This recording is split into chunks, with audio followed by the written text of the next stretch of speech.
করতে হবে, রোজা রাখতে হবে। এই আমাদেরকে ধ্যান ধারণা রাখতে হবে।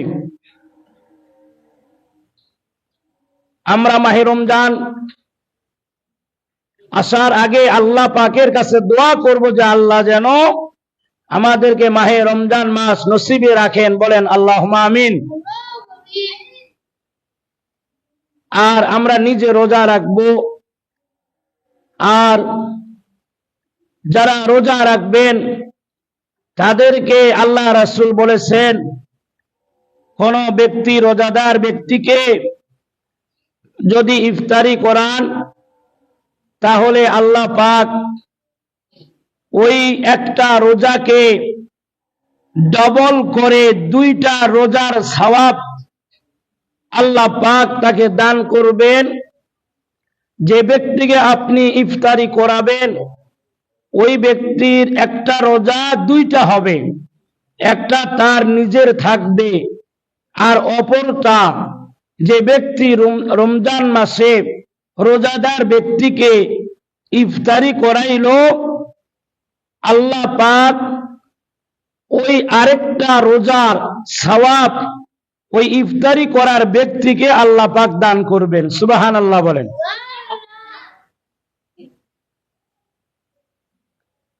কারণ ভাই মনে রাখতে হবে যে আমি যে রোজা রেখেছি আমার রোজাটা কবুল হতেও পারে, নাও হতে পারে।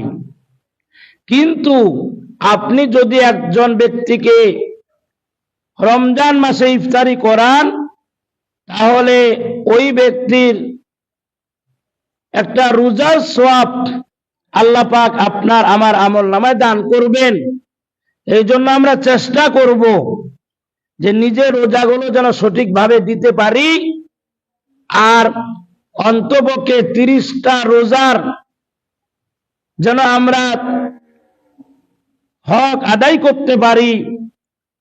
যদি আমরা 30টা রোজাদার ব্যক্তিকে খাওয়াইতে পারি, তাও যদি না পারি 20 জন কাকে, তাও না পেলে 10 জন, 10 জন না পারলো 1 জন, যদি আমরা একজন রোজাদার ব্যক্তিকে ইফতারি করাইতে পারি এবং যদি অ্যাবিলিটি থাকে আমি খানাও খাওয়াইতে পারি, তাহলে নিশ্চিত আল্লাহ রাসূলের কথা সত্য যে আমি তার রোজার সওয়াব পাবো। সুবহানাল্লাহ।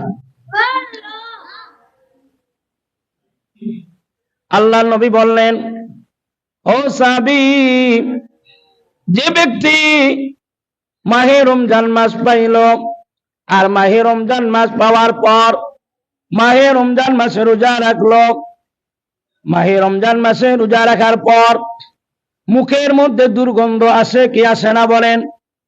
এই যে মুখের মধ্যে দুর্গন্ধ আসে, আল্লাহ নবী বলেন ওই দুর্গন্ধটা দুনিয়ার মানুষের কাছে মুখের দুর্গন্ধ লাগতে পারে, কিন্তু আল্লাহ পাক ওই দুর্গন্ধটা মেশকে আম্বরের চাইতে সুগন্ধি বানায়া দিবেন।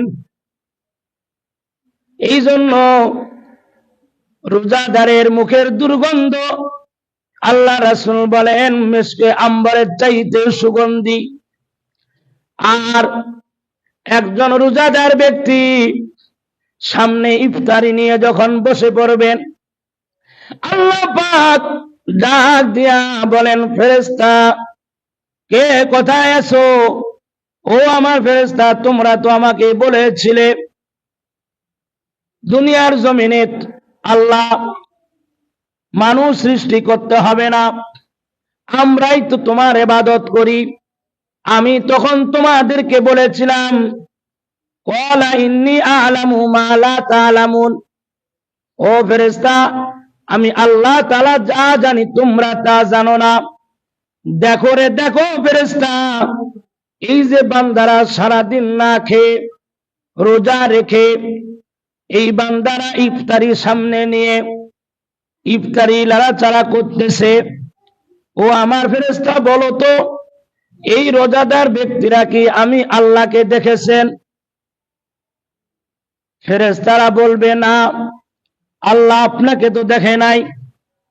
আর আল্লাহ ডাক দিয়া বলবেন, ও আমার ফেরেশতারা দেখো আর তোমরা সাক্ষী রাখো, আমার বান্দারা আমাকে না দেখে সারাদিন রোজা রাখলো, আমার বান্দারা ইফতারি সামনে নিয়ে লাড়াচাড়া করতেছে, আমার হুকুম না হওয়া পর্যন্ত মুখে দিতে পারে না।